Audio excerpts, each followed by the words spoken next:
This is Pet Life Radio. Let's talk pets.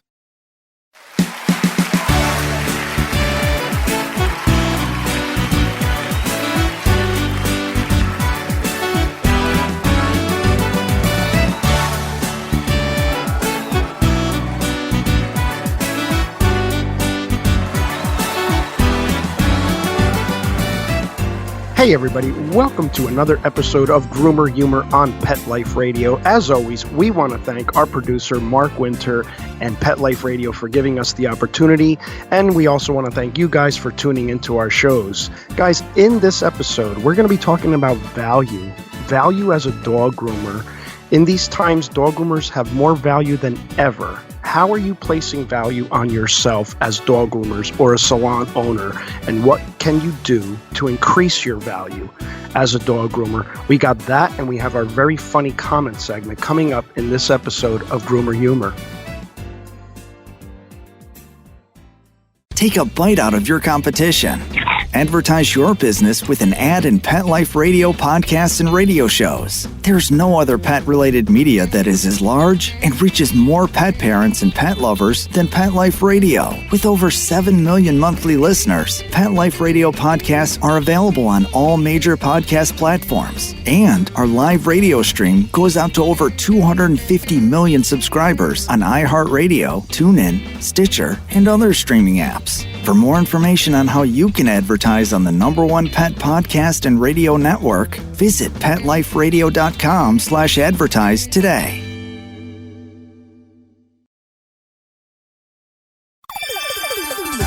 Let's Talk Pets on PetLifeRadio.com.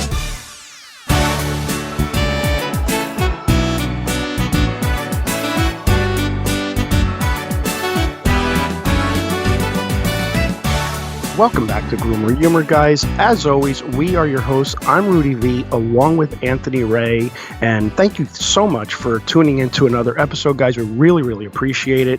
We love each and every one of you guys for listening to us, and we figured, why not do a show on us, on dog groomers, despite what kind of groomer you are, where you're at in your dog grooming career. Wherever you're at, you really, really need to place value on yourself, guys.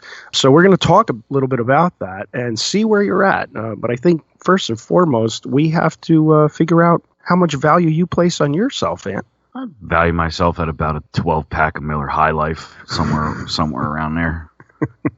$9.99 to $11.99, depending on the liquor store. Yeah, see, but hey, that's good. You didn't say 6-pack. No, 6-pack. What are you, crazy? Yeah, you value yourself at a 12-pack. That's very good. Maybe you could work your way up to a 24-pack. Ooh. Or 30-pack cans. That's a 30 rack right there. It's a 30 rack. Well, or you can go by your White Castle Crave case. Ooh. That's a high value. Well, I got to do that. It's even more expensive for me now because I got to do the Beyond Meat or whatever. Oh, right, because you're doing the vegan thing. Yeah, not vegan, vegetarian. Vegetarian, whatever, same thing. I don't know. It's okay. Completely different. All right, completely different. I listen, I know I'm going to get yelled at by all the vegetarians and vegans out there. Vegans can't eat dairy. Okay. Can you imagine me not eating cheese? I have cheese running through my veins. Yeah, you do. You got, you're pasty inside. Yeah, inside. Yes. Let's not even get into that. But, I'm glad that you place value on yourself and you're using at least beer as the example. It's always a good example to use. Yeah, beer, Taco Bell. They have a great value menu. Right. See, again, just value. Yeah, value. I get it. But in this episode, Ant, as we said, we're talking about value of a dog groomer. So what kind of dog groomer are you? Where do you place yourself? What type of groomer are you is the better question. Are you the at-home backyard basement groomer? Are you an employee at a busy grooming salon? Are you a salon owner-operator? Where are you as a dog groomer? And this show is for each and every one of us. We're not judging anybody in this show as dog groomers. We're just going to kind of give some examples and some pointers on where you can increase yourself, okay, as a dog groomer. So as we said in the intro, I think dog groomers in this time that we're at have so much value, and people are starting to realize that.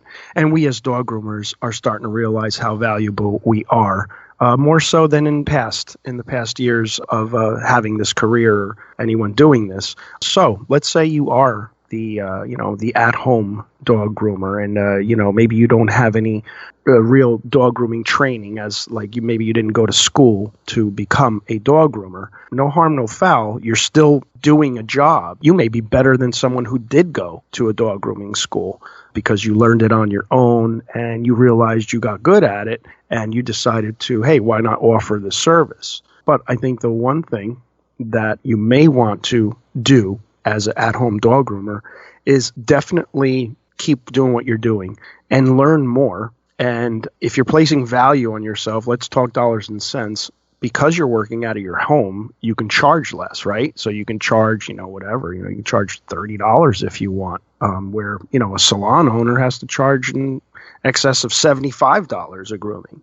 But are you getting a $30 dog grooming, or are you getting a $75 dog grooming? So are you getting a $75 dog grooming for $30? And if that's the case, then you are the ultimate dog groomer, okay? But if it's not the case, you might want to just gain more experience in dog grooming and value yourself even more and even charge more. So the better you are at it, even if you're working at home, you'll be able to charge more even if you are working at home. Experience is incredibly important with any trade, with basically anything worth doing. Experience always helps, but that rings extra true for dog grooming, because there's just so many levels and facets and just the tiniest little things that you just really don't get without experience. Just how the clippers feel in your hand, tiny little things like that are so important. So yeah, experience for sure. Absolutely. And if you're if you're grooming out of your house, if you're the dog groomer that grooms from home, chances are you're probably not seeing as much of a variety of dogs. So again, you may be doing kind of like the same dog all the time, or you're just kind of doing it on the side. It's not like your livelihood. Maybe you're just doing it for extra money. Again, though, you can still increase your value even as that type of dog groomer. And when I say that, I mean do a better job. Learn the trade. Just do a more quality job and focus so that you can charge more, because you need to. This show is based on value, and really you have to value yourself before you can really put it into your work. I was watching something this morning. You guys should really check this guy out. It's Infinite Waters is the name of his channel, and his name is Ralph Smart. And this guy's very inspirational. He's a great YouTuber. Anybody out there, just jump on YouTube and check out Infinite Waters, because he said something really funny this morning, and I was watching and kind of inspired the show for today. He talked about the Mona Lisa, the painting, the Mona Lisa, because it has so much value. It's one of the most, valued paintings on the planet right now. And I think it's worth just under like $1 billion or something like that. Don't quote me on that, but I think that's its value for this one painting. And Ralph Smart was funny because he said, why is this painting valued so high? And the answer to that is because somebody said so. That's all it takes, huh? That's it, man. Somebody said so. So what are you saying? What are you saying about yourself? I said high lifes. Jeez. Right. Anthony said beer. So, no. So we know where Anthony's at. I don't know how I value myself yet. I have to come up with something. I'll come up with something by the end of the show. Yeah, maybe I could bump myself up to the 30 rack by the end of the show. Yeah. So you got to chunk. You got to chunk small goals. Exactly. I might use my car, for example. So right now I'm valued at a 2001 Audi A4 1.8T that I've practically rebuilt myself. If I use my car, my value is a 2002 Volkswagen Touareg that has a major leak, doesn't start, and has no power steering even if it did start. There you go. Now I understand the 12-pack. Yeah, right. It's all I got. I understand. You can't go anywhere. Yeah, what am I going to do? I need the 12-pack. I'm just sitting around. See? Okay. You're a survivor, man. I get it, and I back you. I back you on that. The Mona Lisa is valued at $850 million, by the way. Wow. Look at that. Thank you, Anthony. $850 million for one painting. Because somebody said so. Yeah. And There she's you just go. looking. She's just looking straight. She's That's ashamed right. of doing nothing. Right. And originally, I think she was a he. It was supposed to be a self-portrait or something wasn't like that. wasn't it a self? Yeah, it was him, right? Yeah, it was him. Yeah, he was doing a self-portrait, and it turned into... Here's the thing. The Mona Lisa happened by accident. Yeah. So, tell you what kind of world we're living in, guys. Yeah. So, Goodness gracious. yeah. So, again, guys, there you go, man. Because somebody said so. So what are you saying about yourself? What are you saying about yourself as a dog groomer? What kind of a dog groomer are you? Are you an employee? Are you an employee at a busy grooming salon? So if you're that, okay, so, here in this situation, you're working for somebody. So, there's some good points about that, and there's some kind of bad points about it. You're not going to, make as much money as you could, working for yourself. Or maybe you can. It depends. You definitely have less headaches. But either way, you're a dog groomer. So what can you do as an employee of a busy grooming salon? So one of the things we can do here is, once again, experience, be a good one. And start to try to establish your own clientele. Okay, so if you're an employee, you want to be that employee that people are asking for. Okay, so like, yeah, you know what? I want to bring my dog in, and I want Amy to do my dog. I want Rudy to do my dog. Anybody but Anthony. I don't want Anthony to do my dog. I want, but because he's back there drinking 12 packs. Yeah, he's drunk. Don't. He's drunk. Don't let Anthony groom my dog. But anyway, so yeah, you want to be that person. You want to be the person that people ask for. Does a couple of things, guys. It really establishes yourself as a good dog groomer, and you have your own clientele. So it's kind of job security, even though you're working for someone else. The salon owner is not going to want to let you go. Okay. If you're asked a lot, if you are asked as a dog groomer to groom people's dogs, and you know what, they're going to place more value on you too, because they're not going to want to let you go, and they're going to want to pay you more.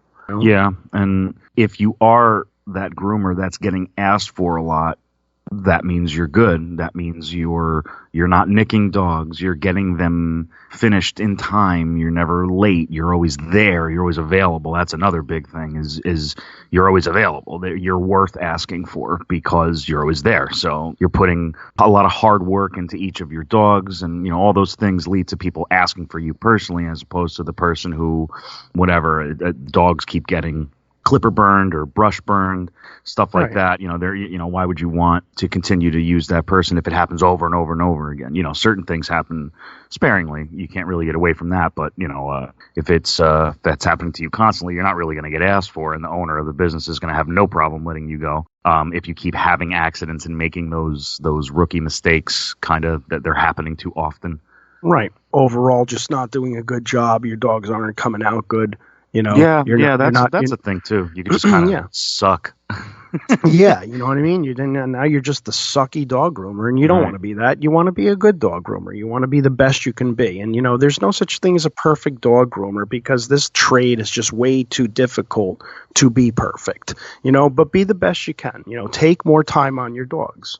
So, we got the at-home dog groomer. We have the busy salon employee. We're just placing value on ourselves, guys, through this show. Place value on yourself. And how can you place more value on yourself? Thirdly, the salon owner-operator, which is us, the private salon owner-operator. It's a tough position because, you're the groomer, you're the owner, which is the case in most situations. You have an owner-operator who has a lot of pressure because they have to run the business and do the dogs like we do here, Anthony. So what can we do? What do we do to place more value on ourselves?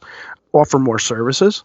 You can offer more services. But again, I think the universal idea here is just quality work. You have to do quality work. We stress that here. We offer as many services as we can. We're not real gimmicky here. We don't do a whole lot of gimmick stuff. It's more like we focus more on the grooming and doing a really, really good job. But we do complete groomings as well. So we offer all of the services. We don't, we'll do things a la carte too. Like, for example, if somebody wants to just have their dog's nails clipped or the ears done. Yeah, we do that. But generally, as far as the grooming is concerned, it's all inclusive and we price accordingly on how much work the dog is, or the breed of dog, or the dog's disposition, of course. If he's trying to bite your face off, and it's going to be a much tougher grooming if you can get through it at all. But the salon owner probably has the most pressure on them because they have the overhead, so they got to cover everything and run the show. But I wouldn't want it any other way. You also need elite people skills, I think. That's a good one. Yeah, like top-notch people skills, because when you're the owner, there's nothing to hide behind. If somebody doesn't like the price, for example, you can't say, well, it's not up to me. That's up to the owner. That's up to the manager. You know what I mean? It's like, right. Nope, this is we have to answer for everything that happens. Good and bad. So, yep. Not a whole lot of bad happens. Thank God. We're very blessed. And, but it's because, we're good at what we do, really. Right. But yeah, you have to have impeccable people skills, because the trust and the personal relationships is my favorite part of this business. The personal relationships with both the dogs and the owners. I have a lot of friends that I've met through what we do. Absolutely. And dogs that I have grown very attached to throughout the years because we do what we do. So there's a lot of value there. You have to value yourself as a people person. You can be a groomer and be a jerk. And actually that sometimes that works too. I don't know why, but there are jerk groomers out there that have been in business for decades. Yeah. Some people are all business. Some people just want to drop their dog off and not say anything. But that's not how we personally do things. And I don't really like that version of this business. I like growing a community and a family. We're all here for the same thing, Without question. That's a great point, Ann, because you're very smart, Anthony. I'm not as dumb as I look. You're not as dumb as you look, especially with that long hair. Get a haircut. No. Anyway. But listen, what we have to do here is do exactly what Anthony said and place value on not just money, not just the monetary part of it. We're placing value on all of it, on the entire business of dog grooming, personal relationships. Definitely. Okay. Are we having technical difficulties here? No. He was just trying to make you laugh. Oh, okay. So our producer says I look like Chumley. But I didn't get it. Yeah, of course, my dad doesn't get it because he can't read the text that small. No, my camera stopped working. Oh. So now I get it. Yeah. So yeah. So our producer is sending us a picture as we're doing the show, trying to make fun of me, and he's placing value on me now, and I'm Chumley. You're Chumley. Yeah. Okay. So anyway, thank you, Mark. This is why we have to do a live show, like cameras on both of us, so that they can see what we're really doing over here. No, you know what I love? You know what I love about our show? And, Mark does our show with us. Now, Mark, our producer, does not do the shows with everybody else. Not on all the shows anyway. But with us, he does it with us only because we need his constant help. Yeah. Like, he won't let us do the show alone. Yeah, we can't be trusted. We can't be trusted doing the show alone. So it's mandatory. Like, Mark's like our babysitter. Yeah. We need to be supervised. We need to be supervised when we do our show. Yeah, you guys just heard it. You see how we react when the screen changes a little bit? Whoa, what? Wait, what's happening? Are we having technical difficulties? We're stumped. We're stumped. Oh, there it goes again. There it goes again. Oh no, we can't see Mark. What do we do? Oh, we get so flustered. Yeah, so we're not allowed to do our show on our own. So thank you for that, though, Mark, because we probably couldn't if we tried. So we appreciate that. But yeah, getting back to value, yeah, great point, Anthony. The value shouldn't just be placed on, the money. It brings the question, can you get rich doing this as a dog groomer? Well, define rich. What's rich? Rich is a lot of things for a lot of people. If you're talking, money-wise, there's somebody out there that has $20,000 and considers themselves rich. You know what I'm saying? Because that's just, they base their lifestyle around it. And, and then you got, your multimillionaire, billionaire that, still thinks that they don't have enough. So how do you place a value on where you're at as a dog groomer? Can you get rich? Of course you can. Yeah, you can get rich in a lot of ways in this business. But I like what you said, Anthony. You have to be rich all around. You have to have those relationships. You have to have, in order to do dog grooming, you really need to be personable. And we definitely strive to be that here. Yeah, without question. If you are the kind of short-tempered, don't bother me dog groomer, get out of my shop, dog groomer. Yeah, you can have your doors open for a long time, but I think that puts a ceiling on how much money you can make and how much of a community you can grow because you're a jerk. That's you act like an ass. So, and try to remind yourself that, people, clients, they're dropping their dogs off. They're scared. These are their babies. They're scared. So you really have to try to comfort people, and again, not all people are nice either in this, but it's something that we deal with in this industry. It's very, you're dealing with the general public and their dogs.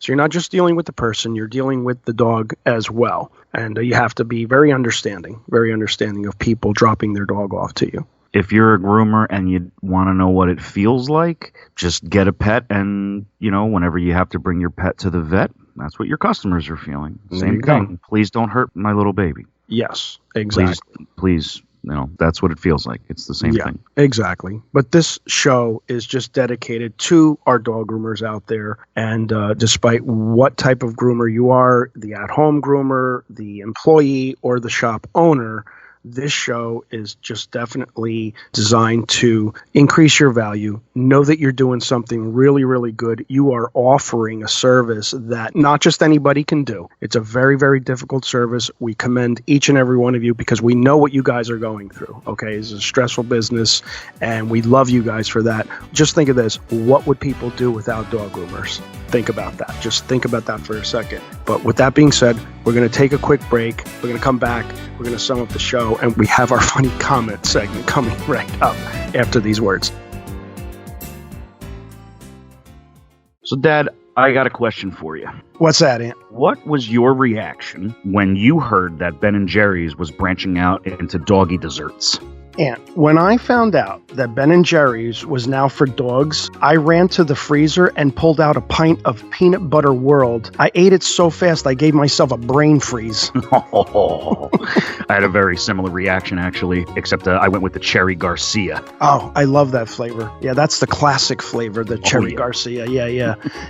Guys, with so many clients walking through our door looking for a good, tasty treat for their dogs, we were so glad to let them know that Ben & Jerry's had a treat for them. Yeah, there's a lot of treats out there that have tried to jump on the doggy train and rely on gimmicks and quick sales, and Ben & Jerry's has really put a lot of focus on some quality ingredients and some great flavors. That's, I think, finally going to allow your dog to feel what we feel when eating Ben & Jerry's. Absolutely. In fact, guys, we chose 10 of our customers here at the grooming shop and gave them samples of both the rosy flavored and the punch flavored to see which flavor their dogs would prefer. Yeah. And, of course, expectedly, the results were quite decisive when all 10 of them said their dogs quickly consumed both. Absolutely. And, one of my favorite memories of eating Ben & Jerry's was devouring multiple pints of cookie dough while binge watching Breaking Bad. Do you remember that? Yeah, I do. too, actually. You want to know what one of mine was? My fondest memory was eating a couple pints of the old Chunky Monkey for no reason at all. Just because it's delicious, and it was because it was called Chunky Monkey. Who doesn't want to know what that tastes like? So, one thing's for sure, there's going to be a lot of happy dogs out there. So, what we want you guys to do is check out both doggy flavors at benjerry.com. That's BenJerry.com. You could also check out all the K9ers at the Ben Jerry's Vermont office at benjerry.com. Again, that's BenJerry.com. Let's talk pets Let's talk pets on Pet Life Radio. Pet Life Radio. PetLifeRadio.com.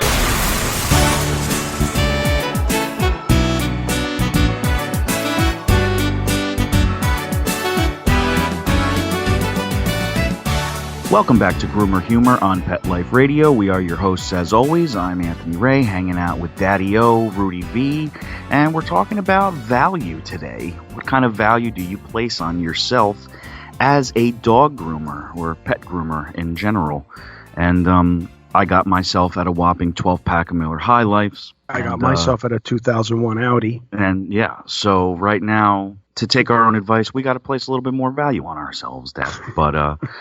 But yeah, there's different facets to this business. You can be the owner, the employee, but yeah, if you're an employee, be that groomer that people ask for. If you're grooming out of your house, put the effort that you're putting in and do it tenfold so you can charge more and be great at what you're doing because you're on the right.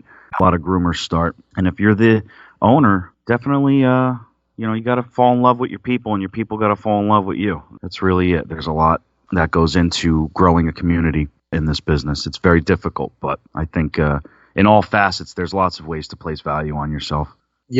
Yeah, without question, man. Yeah, definitely. And just, work on your craft. Get better at what you're doing. Work on your craft. And when I say that, I mean, like in detail, like, round feet better. If you can do a better job rounding that foot, take the time, tighten up your haircuts, I don't know, grind nails, clip and grind nails, do good ear cleanings. Just ultimately just spend more time on each individual dog and do quality work. That's what I think we all need to do. Do quality work. Don't do, a half job. And then that's where your value is going to be. Then people are just going to want to pay $30, $40. And then that's all you'll be. That's all you'll be. So, just craft and do better jobs. And then you could charge more. So definitely. Okay, guys. So this is our funny comment segment. I'm a professional. Not so funny, but this just intrigued me because I like what this guy said. It was really sweet. This guy says, I play your nail clip video while clipping my dog's nails. He loves watching while I clip. Thank you so much. I thought that was cute. That is cute. I didn't know our videos had that kind of impact. So the dog watches our video. He watches a dog getting its nails clipped, and he lets his owner clip his nails. That's pretty cool. That's cool. You know what? We've seen that in the shop. There's days where dogs definitely watch how other dogs do it, like how they get work done, and then they kind of copy. It's funny. It's funny. Yeah, I wonder which video it was. Was it the nail clip one where I blasted the music by accident for no reason that everybody still yells at us for? It may be. We have a few, so I wonder. Maybe the dog likes the music. It may be that one, or it may be... Yeah, you know what? I think it is that one. I think the dog likes the music, so... Well, yeah. If it is that one, to all the people who constantly remind us that the music isn't necessary, this dog likes the music. There you go. See? So... It's calming and soothing. So come at me. God, anyway. Boy, do I regret putting music in the video. No more music in our videos, guys. We promise. We promise. We still get yelled at. We 3 years of being yelled at over that video. For but ironically, stop. But ironically, that video is pushing 400K views. Yeah. So thank you guys for watching it anyway. Yeah. And thanks so much for stopping by, guys. As always, we'd like to thank our producer, Mark Winter. Thank you so much, Mark. If you haven't already, head on over to our YouTube channel. It's called Grooming by Rudy. That's Grooming by Rudy on YouTube.com. Leave a comment, like, share, and subscribe. We want to hear from all you guys. You could also like Grooming by Rudy on Facebook, follow Grooming by Rudy on Instagram and Twitter. It has been an absolute pleasure, as always. Until next time, take care of yourselves and your pets. Let's Talk Pets, every week on demand, only on PetLifeRadio.com.